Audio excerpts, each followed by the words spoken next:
Hi guys, welcome back to my channel. Today we have a book which was in a Enchanted fandom. This is another book by Gena Showalter, and this is the Heartless. So this is the first book in a brand new series called Immortal Enemies, and this is another book that was saucy like the Warlord, but this was a very intriguing book to read.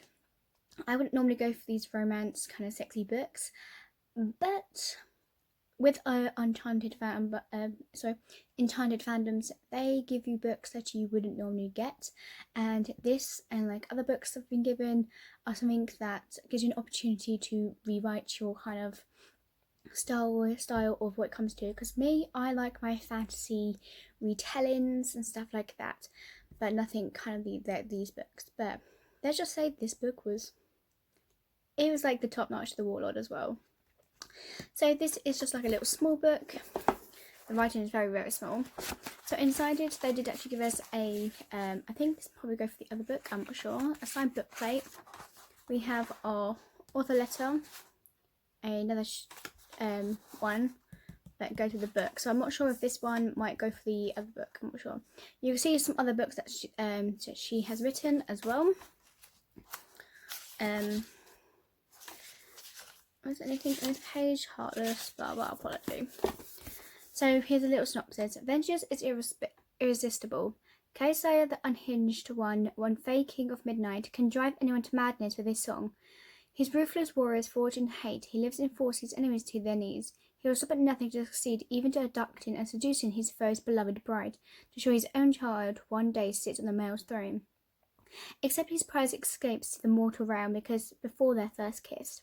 Her heart transported to a human beauty with dangerous secrets. Chantel, aka Cookie, Badot, is a professional gamer girl great at trash talking, bad at peopling, and after a long waited surgery, she begins to morph into a powerful fey princess.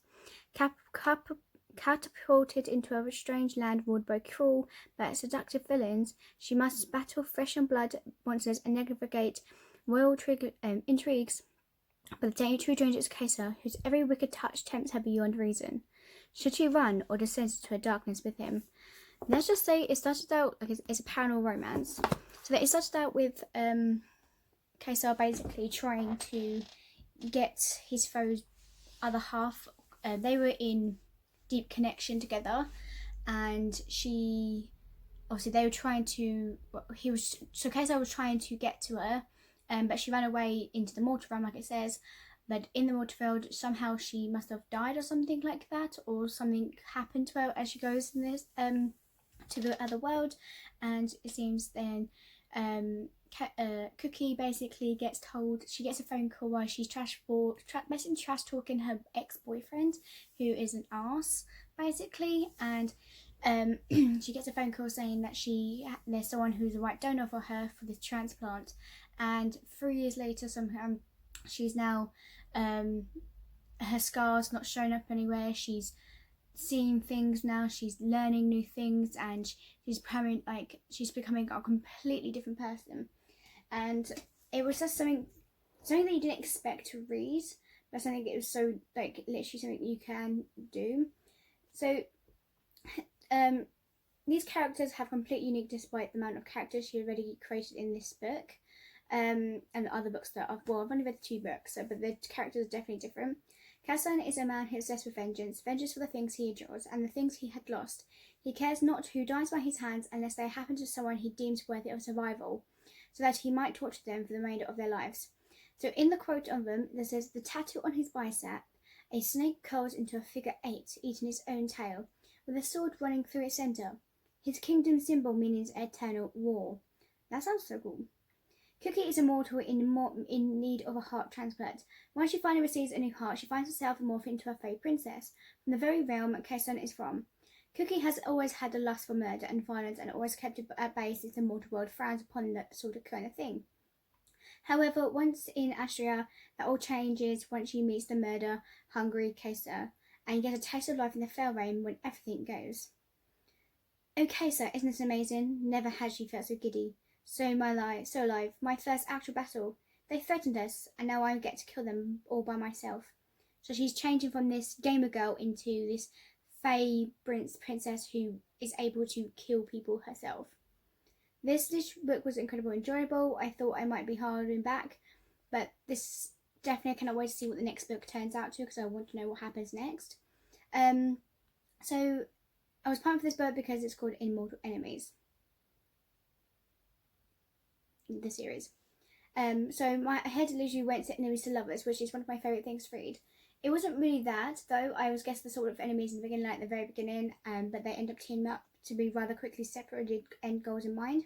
Still not the enemies I was expecting, but they both very strong-willed and head-hearted, so it was sense that they would be at odds with each other at some point or another. Cookie, well, okay, man, not really to to Case's character, but I think we'll see more to the future in these books. I don't know how many books there's going to be in this series, but I'm really looking forward to seeing them. Like, I cannot wait to find what the second book of the Warlock is going to be in the series. Now the violence, let's talk about the violence. I love it. Another way where I was cheering on every death and now never thinking that people didn't deserve to die. When the author gives us a new character, she tells us what they like, what their morals or lack of morals are, and she always follows through. Literally, this book is more violence in this book, to be honest. Most books will tell you the characters about the ruthless, the violent, and they don't follow through. Mind you, some spared mostly by Cookie, but Cookie dished out some carnage too. It was really fun to read, and if I'm being honest, and I am.